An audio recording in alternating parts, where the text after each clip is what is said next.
I came to Cambridge Business School to really get an international experience. I can learn it from books, or I can learn it from going out and experiencing it in the real world. And it gave me that opportunity.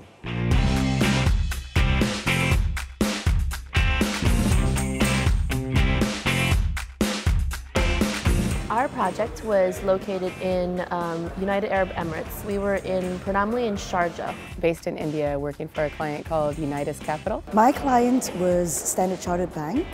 They're actually a small team of project finance in oil and gas. Working in Beijing, there's an energy like no other place I've ever been.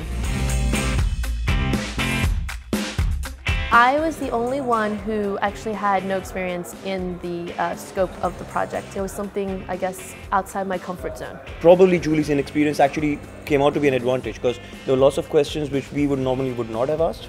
Initially working with the client, they spoke very little English, and so we had to speak in Mandarin. I wasn't sure if I could get the whole gamut of understanding the business to actually consult people who've been in the industry for 15, 20 years. To actually consult them and give them ideas which are appreciated by them made me feel that I could do consulting. That was, for me, the first experience I've had on hands-on experience of what it's like to be part of a consulting team, to manage a client in a foreign destination. And it was actually really enlightening in terms of where I could see future job opportunities. There were team members from Switzerland, India, Israel, Brazil, and myself from the US. Our backgrounds included marketing, computer science, consulting. I got to know my teammates very well in the 4 weeks that we were away. We were away at a client site and very remote. I had no connection back to Cambridge, very little, and we had to really bond and rely on each other. We had a really good team where we'll probably be friends for life because it was such a good experience overall. Given that we have to understand how is the Kenyan market, where we have to sell these products, which customers, who do you think we have to work with in Kenya once we are in Nairobi or in Mombasa? Let's think about it, I guess, across the value chain of everyone that's involved. Kenya has a significant middle class population and a very small upper class population, but these are the people who'd be going to the malls, who'd be buying these products. We are going to see and talk with the NGOs probably because it's a big hub and they can support the fair trade movement. And you know, one thing I forgot among the retailers that's really big will be the hotels. The hotels, because we have like what, more than 2 million tourists visiting Kenya annually.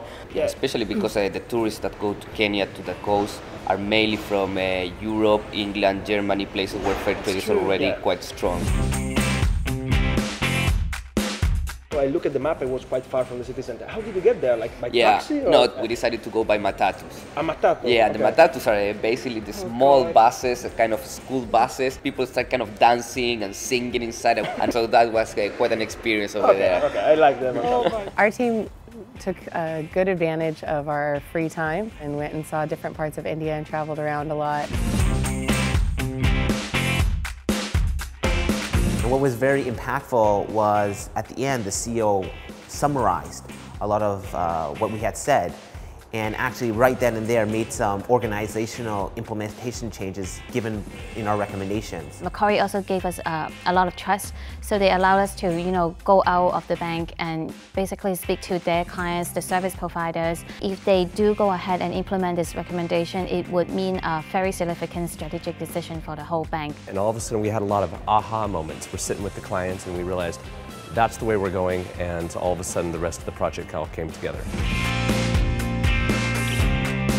I got to know my clients very well. They took me out on weekends with their families, and I never felt that closeness with a client. I don't know if it is this company, but it seemed like the way that many companies in Beijing, they're very family-like in the way they're run. I actually secured an interview opportunity with them, so professionally it helped me a lot as well. When I first started the MBA, I said that when I leave here, I will leave with a global network, and almost anywhere I travel in the world, I'll probably have somebody to visit or somebody to stay with. I expect to keep very close ties in the future.